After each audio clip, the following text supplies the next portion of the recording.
ဖြစ်လာလဲကိုမိုးရဲ့ဟဲ့ဘာဖြစ်တာလဲမပြောနဲ့ထိုင်အောင်ဟာတို့လည်းမရဘူးအားလုံးကအခဲခတ်နေကြတာအဲ့ဒီတော့ခြေလမ်းမမားစင်နဲ့အိမ်ဒီမပြတ်စင်နဲ့ကြားလားဒါဆိုကိုမိုးရဲ့ပြောကျမတို့လေဒီမှာနေခြေရဖြောက်ပြီးတော့ထွက်ပြေးမကောင်းလားဟာဒီတို့ကလည်းကွာဒီအချိန်နဲ့ခြေရဖြောက်လို့ဘယ်လိုဖြစ်မှာနော်တို့ကအားလုံးကမျက်လုံးတောက်တောက်ကြည့်နေကြတာအဲ့ဒီတော့ဘာပဲဖြစ်ဖြစ်ဒီတို့ကအိမ်ဒီမပြတ်ပြန်နေပြီးတော့ရွာတွေကကောင်မလေးတွေကိုယုံကြည်အောင်ပေါင်းပြီးနိုင်ငံခြားကိုခေါ်ထုတ်သွားရင်မကောင်းဘူးလားကိုမိုးရှင်းချင်ကောင်းတယ်တစ်ချက်ကနှစ်ချက်ပြပဲနော်ဟောဒီမှာကျမတို့တာဝန်ယူရဆိုင်ပြိုးထားတဲ့ရုပ်ပြောင်းငပြောပင်ဟာမကြခင်အသီးသီးတော့မယ်အဲ့ဒီအသီးသီးတဲ့နေ့မှာအောင်မြင်ခြင်းအထိတ်မဲ့အနေနဲ့မော်ရယ်ပြိုင်ပွဲတစ်ခုကျင်းပပေးမယ်ဟိုဒီမှာရှိရအမတို့ညီမတို့ဝင်ပြိုင်ကြမယ်မလားပြိုင်မယ်တကယ်ပြောတာနော်အေးတကယ်ပြောတာဟုတ်ပြီအမတို့မော်ရယ်ပြိုင်ပွဲမှာဝင်ပြိုင်တဲ့ခါကျရင်အဆင်ပြေအောင်လို့ကျမကလေမော်ရယ်လမ်းရှောင်လေးတင်ပေးမယ်အမတို့ညီမတို့ကတင်ကြမယ်မလားတင်ပါပေါ့တင်မယ်နော်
ဟုတ်ပြီနည်းနည်းပြုံးပြုံးလေးရှောင်းလေညနေလေးပြုံးတာအေးပြုံးတာဟုတ်ပြီဟဲ့ဝမ်းဆက်ဒီအသေးချာရှောက်တော့မဲဆိုးပေးပါဆိုးပေးမယ်ဆိုးပေးမယ်ဟိုတယောက်သေချာလို့လာရဲဆိုးပေးနော်အေးပါရှာရှိလိုက်တာငါလှအောင်ဆိုးပေးနေပါတယ်ငါမျက်နှာကြည့်အောင်လှရတယ်နင်တို့ပဲလုပ်ပေးတယ်လှရခဲမှာနင်တို့ဆိုးမှာဟောမဆိုးတော့ဆိုးတော့လားဒီကြောက်ဆိုးပေးအေးဆိုးပြီးပါဆိုးကြည့်ပါဦး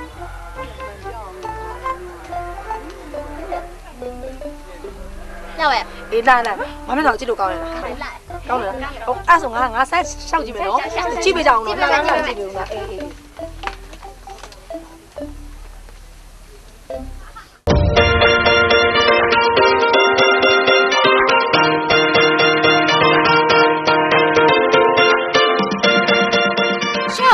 ပေးလိုက်တယ်ငါပြောသူစားပြစ်လိုက်ပြီ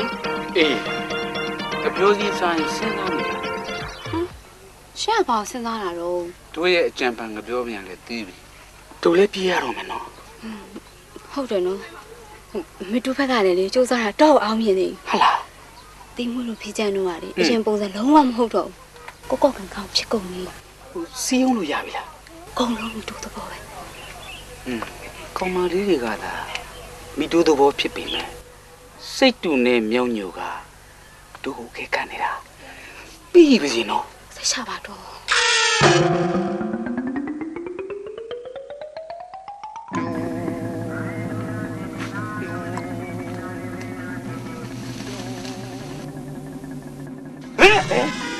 မြောက်စုပ်မြောက်နာငါငပြောသေးတယ်ခေါ်စားနိုင်မလားမင်း ဦးစိတ်တို့အထင်ကျွန်တော်မသိငါလို့လာကြည့်နေတာ ဘာမတင်ငါမလဲဟင်ဒီမြောက်နာသေးပြီးတော့မင်းငါငပြောသေးစားမင်းငါငပြော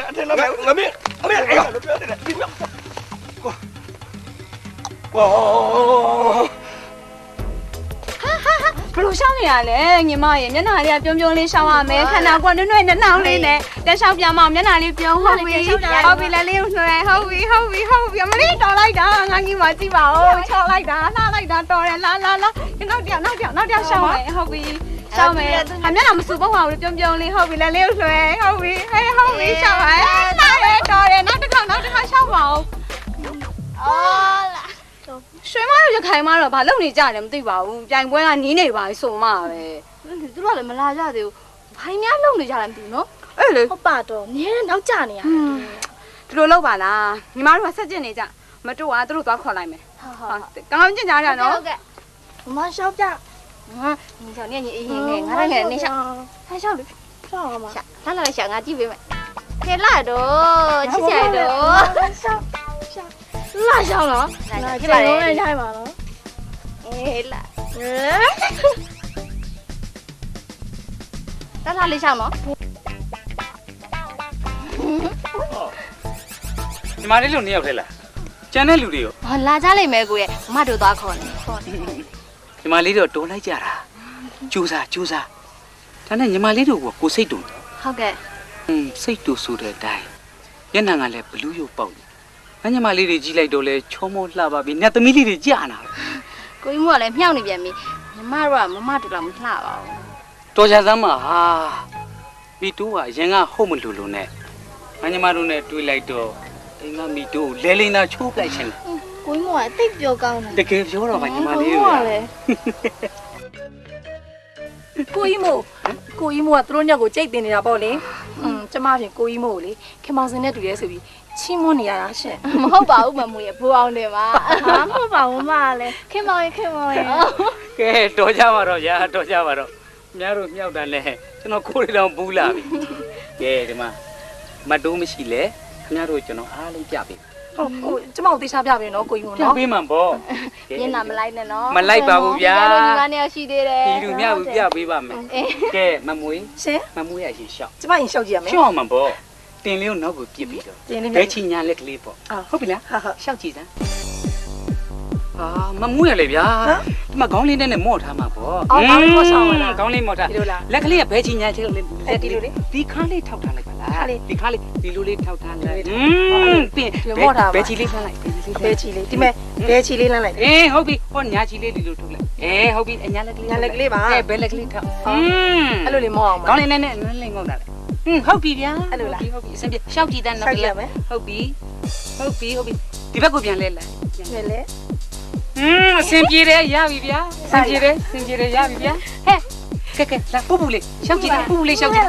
ပူပူလေးရှောက်ကြည့်တာ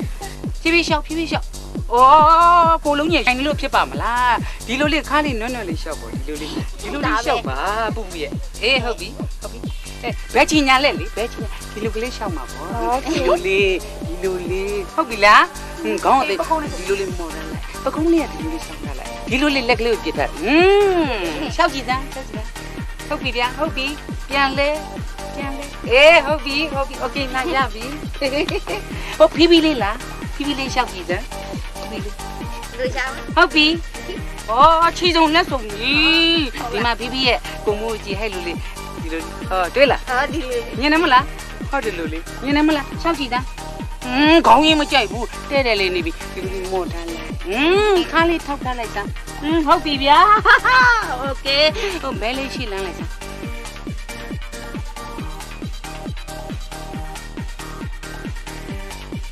ကြည့်ထားကြနော်ဟုတ်ပြီဗျာမေးလေးနဲ့မော်လိုက်ခင်ဗျမင်းကလေးကြာဘာလုပ်လဲ ဟိုတင်ပြနေတာလေ တင်ပေးတာနဲ့ခင်ဗျတော်များနေပြီနော် တင်ပေးတာအကြောင်းမဟုတ်ဘူးဗျအဲ့ဒီပြင်ပေးတာရင်လေးစရာဖြစ်နေခမည်းပါတင်ကျင်တင်ပြင်ကျင်ပြင်စင်စင်ကျင်ကျင်လို့ဖို့အရေးကြီးတယ်ကြားလားဟုတ်တယ်ဒီမှာကာယကံရှင်ရအောင်ကျင်နေနေတာမင်းတို့နဲ့ဘာမှမဆိုင်ဘူးသွားသားမှာသွားမယ်ကွာသွားလို့မရဆိုင်နေကွာသွားလို့မရဆိုင်နေဒီမှာကလာပါကောဟုတ်တယ်သူကကောဒီမှာရှိတဲ့ယောက်ျားလေးမင်းလေးအလုံးကိစ္စငါနဲ့ပတ်သက်တယ်ဟုတ်တယ်တို့ရွာသူတွေကိုအထင်သေးရမခံနိုင်ဘူးကွာဒီမှာရှင်တို့ပြန်ကြပါတော့ကျမဆရာကိုလာပြီးစော်အားနေပါနဲ့ဒီကောင်လေးသဘောပေါက်အောင်ပြောပြလိုက်ပါမွေးဘာမွေးလဲငါမှာကွာတက်တော့ညောင်ညုံငါတို့ဆောက်နေရမဟုတ်နင်တို့သွားကြတော့လာပြီးနောက်ဆက်မြင်သွားဟုတ်တယ်တကြီးကငါတို့ဒီမှာတင်ခိုင်းလာတာမနှောက်ရှက်ကြပါနဲ့သွားကြပါတော့ဟာတကြီးမိတ်မို့လို့ပေါ့ကွာတကြီးမိတ်မို့လို့ပေါ့ကွာဟေးအောင်ဟေးနေအောင်တကြီးမိတ်မကသေးဘူးကာလာကောင်အမေဟုတ်လို့ပေါ့ကွာဟုတ်ပဲလေဗျာပြန်မလားသွားကြပါသွားကြွားရောက်လာတဲ့လူချင်းမြများရှင်ကျမတို့ရဲ့ငပြောသည့် model ပြိုင်ပွဲဟာအခုစတင်ပါပြီရှင်ပထမဦးဆုံးစပြိုင်မယ် model လေးရတော့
မသိမွေရေသွားထမ်းမလို့လားဟုတ်ကဲ့ဟိုမသိမွေမောင်လေးရထမ်းမပေးဘူးလားအမလီအဖော်မရပါဘူးရှင် तू ကစားချိန်နဲ့အိတ်ချိန်မဲ့အိမ်ကိုကတ်တာကျန်တဲ့ချိန်မှာသူ့မျက်နှာကိုမြင်လို့တောင်မမြင်ရအောင်ဟုတ်ဒါဆိုကျွန်တော်ထမ်းပေးမယ်လေမလုပ်ပါနဲ့ကိုမိုးရမျိုးကြီးသားကြီးဆိုဘယ်ထမ်းနိုင်မှမလဲအခုလို့ပြောတာကိုပဲကျေးဇူးတင်လာပါပြီကျေးဇူးတင်စရာမလိုပါဘူးမသိမွေရဲ့ဟိုမသိမွေလို့ခေါ်တာကျွန်တော်ဒစိမ့်ဆန်နေတယ်လို့ပဲဟိုမွေးလို့ခေါ်မယ်နော်ရပါတယ်ရှင်စိတ်တယ်လို့ခေါ်ပါမွေးဆိုတာကြပြဆန်းနေလေပြီးတော့မွေးရဲ့အလှတော့မှနေပေမဲ့မြို့သူတွေရဲ့အလှတဲ့တောင်သာသေးတယ်ဟိုအခုမော်ဒယ်ပြိုင်ပွဲမှာလဲမွေးကအကောင်းဆုံးအလှဆုံးပဲလေဟုတ်ရဲ့လားကိုမိုးရဲ့ဟာသိဟုတ်တာပေါ့မွေးရဲ့အလှနဲ့လေရန်ကုန်မြို့ကြီးမှာအခြေချရင်ရုပ်ရှင်မင်းသမီးတောင်ဖြစ်နိုင်နေတယ်မျော်မှန်းရပါဘူးရှင်အတီအကျွမ်းလည်းမရှိအဆက်အသွယ်လည်းမရှိနဲ့ဘယ်သူအားကိုးရမှာလဲကိုမိုးကိုအားကိုးစမ်းပါမွေးမွေးဘွားတိုးတက်ပြောင်းလဲဖို့အတွက်ကိုမိုးကူညီမယ်လေဟုတ်လားကိုမိုးရဲ့တော်ကြမတိုးဟာမတိုးကိုခောက်ထားစမ်းမှာမွေးရဲ့ကိုမိုးပိုင်ပါလေမွေးဘက်ကသာဆုံးဖြတ်တဲ့တီးပါလေမွေးဖြစ်ကြတာတွေအားလုံးကိုမိုးကူညီဖို့အသင့်ပဲ ဟာဟိုမှာဖိချမ်းလာနေပြီမှွေးသွားတော့မယ်နော် ဖိချမ်းလာနေဟာ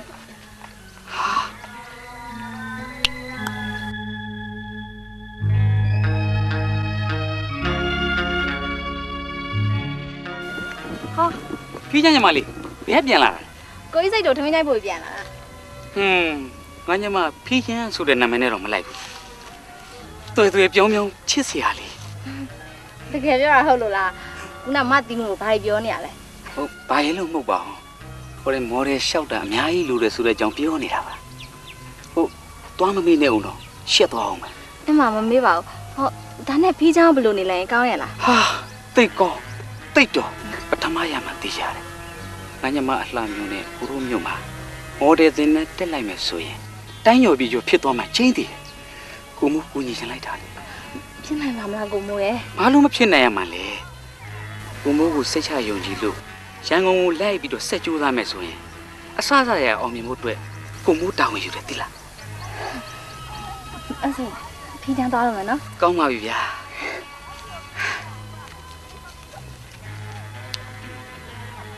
ဘီတို့တို့လစ်ဖို့ချိန်တန်ပြီဟာဟိုနင်းဘက်ကအချိန်တွေကဘယ်လိုလဲ အားလုံးโอเคရယ် ဟာဝမ်းသာရတာဒါဆိုရင်ငါတောင်းဟန်ကိုတွားပြီးဆက်သွဲလိုက်တော့မှာ ရှင်တေချာချင်းခဲ့အောင်နော် အေးပါ ကျမဒီဘက်ကအုပ်စုတွေလေတခါတည်းမှထုတ်လို့ရအောင်စီစဉ်သားမယ် အေးကောင်းတယ်ဒါဆိုငါသွားမယ်အေး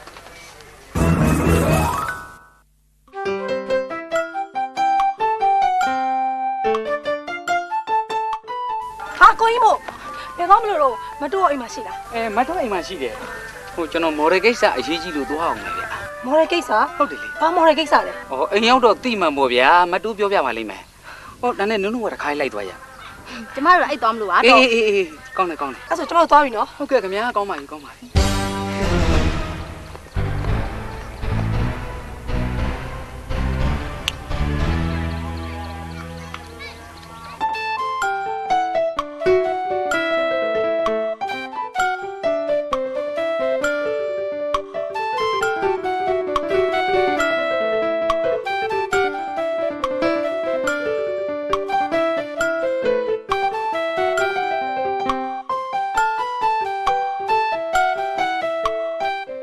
မတော်ရေမတော် မဖွဲရပါလားလာကြနေလားလာထိုင်ကြလားခုမှပဲပေါ်လာတော့ ကိုမိုးကြီးကပြောတယ်မော်ရယ်ကိစ္စအရေးကြီးလို့ဆို ဟုတ်တယ်အဲ့ကိစ္စကြောင့်မွေးတော့မျောနေတာဟိုဒီလိုမမွေးရဲ့ဟိုတစ်ခေါက်ဒီမှာလောက်တယ်ငါပြောပြင်မော်ရယ်ရှိုးကိုလေလူတွေအရန်သဘောကျကြတာအဲ့အကြောင်းလေမော်လမြိုင်မှာတပွဲပန်ပြူစီမှာတပွဲမြောက်ဝတီမှာတပွဲလို့ဖို့စပွန်ဆာရထားတယ်အဲ့ဒါလေဟိုမမွေးတို့သဘောထားကိုသိချင်လို့ ဟဲလိုက်တော့လိုက်ချင်တယ်မတော်ရဲ့ဒါပေမဲ့ မမိုးရလဲဟိုဒါပေမဲ့လုံးမနေပါနဲ့ဒီလိုပွဲမျိုးလက်လွတ်ခံလို့ပဲဖြစ်မလဲကျမတို့လည်းတိကျုံရပါပေါ့ ဟုတ်ပါတယ်မမွေးရဲ့ဟိုဘာမှစဉ်းစားမနေပါနဲ့ဒီလိုမျိုးဆိုတာလေဟိုမြပြိုင်မှတိုးတက်တာပြီးတော့လေစုငွေရလေမြန်မာငွေနဲ့ပေးမှာမဟုတ်ဘူးဒေါ်လာနဲ့ပေးမှာနော် ဒေါ်လာနဲ့ဟာဒေါ်လာနဲ့ဆိုဖီးချမ်းတို့လိုက်မယ် ဖီးချမ်းတို့ကလိုက်မယ်လို့ဆုံးဖြတ်ပြီးမှတော့မမွေးလည်းလိုက်ရတော့မှာပေါ့အော်ဒါနဲ့ဘယ်နေ့သွားကြမလဲ မမွေးတော့လိုက်မယ်ဆိုတော့လေပြောလိုက်တာဝမ်းသာလိုက်တာအော်ဟွာလေဟိုသွားဖို့ချက်ကိစ္စတော့လေကိုမို့သွားစီစဉ်နေတယ်ဟိုအမြန်ဆုံးထွက်ဖြစ်မှာပါအားလုံးအစင်းသင်းပြင်ထားကြနော် ကျမတို့အားလုံးအစီအစဉ်ပြင်ထား ပြင်ထားတာဟုတ်တယ် တိုင်းမယ်နော် ငါပြောသည်မဲ့ပြီကွာရုပ်ပြောငါပြောမဲ့ပြီဟာ ဒီဘက်ကအဖိုးကြီးကကျုပ်စားမယ် အာငါစားမယ်အဲ့ဒါငါစားမယ် ကျုပ်စားမယ်ဗျာ ငါစားမယ်ကွာ ကျုပ်စား မင်း ဟဲ့အဲ့လိုလုပ်မနေနဲ့ပေးဟောက်ပေးလားဟောက်ပေးလားကိုနဲ့ထိုက်တာကိုရမင်းတို့ကြီးမများနဲ့အဲ့တော့မင်းတို့နှစ်ယောက်စလုံးမျက်စိတွေပိတ်ထားလားငါပေးမယ်မျက်စိပိတ်ထားကိုမကြည့်နဲ့ မင်းမင်းလေးအန်ကျော်ပိတ်တာမင်းလည်းပိတ်တာ အေးဟုတ်ပြီနှစ်ယောက်စလုံးပိတ်ထားဟောက်ပြီဗျာအေးဟုတ်ပြီဟုတ်ဒါဘလို့ကလဲ ကျွန်တော် ဟုတ်ပြီအဲ့ဆိုမင်းကြိုက်တာဟုတ်ပြီဒီကြံတာရော ကျွန်တော်ကသူက အဲ့ရောဗျာကဲစားကြတော့ ဟဲ့မင်းကြီးစားကြပြောင်းလာလို့ငါကြည့် ခင်ဗျားရင်စားပါလားကျုပ်လည်းကြည့်မှာပေါ့ မင်းစားကြည့်ပါကွာ ခင်းစားပါဗျာ တို့တို့ရိုင်းလူစားမယ် စီကမဖောက်နဲ့ ဟေးကေနေတော့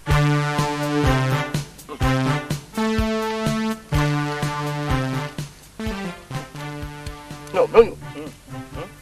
hombre အတားနဲ့ဒေးလာတယ်ဗျပြောငါတို့ကြည့်တယ်ခင်မောင်စင်းနဲ့မတူဘူးလား မင်းသားကမောင်စင်းနဲ့ အေး ဝေးသေး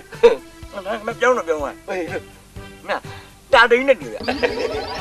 ဘာလို့အဒီလိုကိုမလဲကိုမရလဲကျုပ်ညာဟိုကျုပ်ဟိုလေဘာဘောနေဘယ်ကောင်ကြောက်ကဘာဘောနေရမှာခင်ဗျားလည်းဝဘောရဝဘောကြီးမဲဘယ်ကောင်ကြောက်ပဲဝဘောကြီးပဲခင်ဗျာပြောင်းလဲမတကြီးဟမ်ကျွန်တော်ရုပ်တွေမပြောင်းသေးဘူးလားမင်းတို့ရောက်တော့မပြောင်းဘူးမင်းတို့ကဘဝပဲပြောင်းတော့ပြောင်းသွားပြီပြောင်းသွားပြီ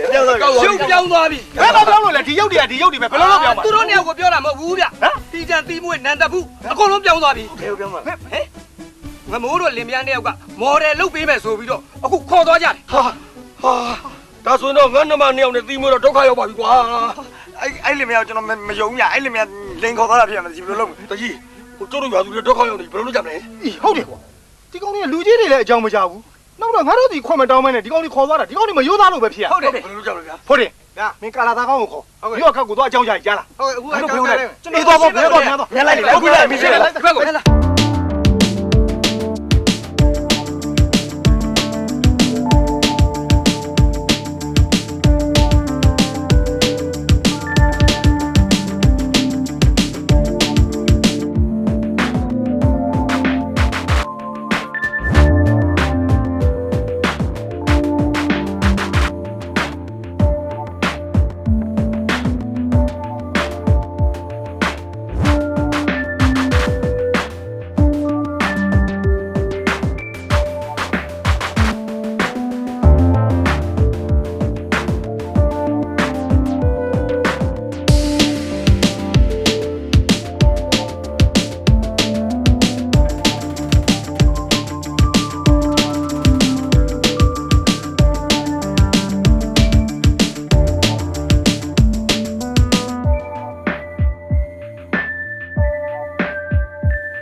မောလိုက်တာ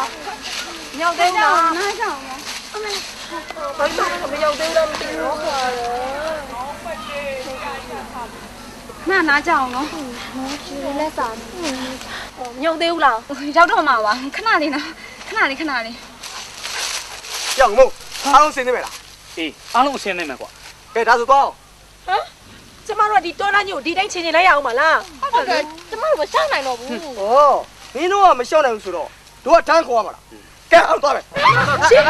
တော့ရှမ်းရှင်နဲ့ကျွန်တော်ငါတို့ဖမ်းခေါ်လာတာအသက်မသေးသေးချင်းအေးဆေးဆေးအသာကြီးငြိမ်စင်လိုက်ခဲ့သွားကျတော့ဟာဆောက်မယ်ဟာတာဟဲ့ကော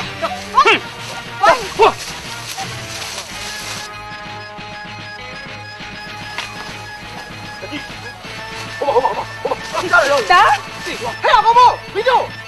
ရွာသူတို့လိမ့်ပြီးခေါ်မသွားနဲ့ကွာအခုပြန်လုပ်ပေးလားသွားလိုက်လဲလားမထူတော့ဘူးဒီကောင်ရမလိုက်တဲ့သူတို့မှတနတ်ပါတယ်စိတ်တို့သူကြေးလိုက်ရင်မကောင်းဘူးလေကွာဘာလို့ကြေးရမလဲဗျာသူ့မှာတနတ်ပါဆိုတော့ကျုပ်မှလည်းနှလုံးယူပါတယ်ထားဖိကောင်လေးတို့ဟဲ့မို့ဟေးတို့ခေါ်ပါဘာလို့ကပ်ပြရမလဲကောင်းပြီသွား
ကွာ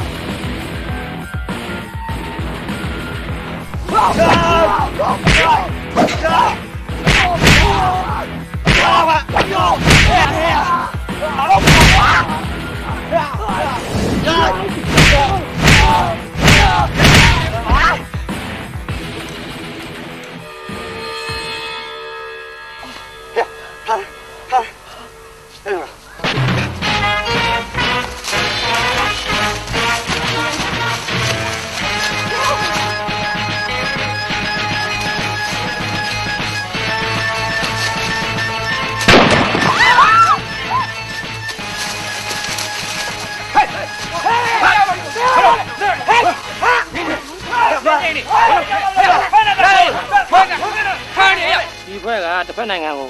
မင်းကလေးတွေကိုပို့နေတဲ့လူပွဲသားတွေပါခုလိုရွာသူရွာသားတွေကတညီတညွတ်တဲ့ဝိုင်းဝန်းဖန်ဆီးပေးတဲ့အတွက်ကျေးဇူးတင်ပါတယ် ကိုစိတ်တို့လိုက်လာရနော်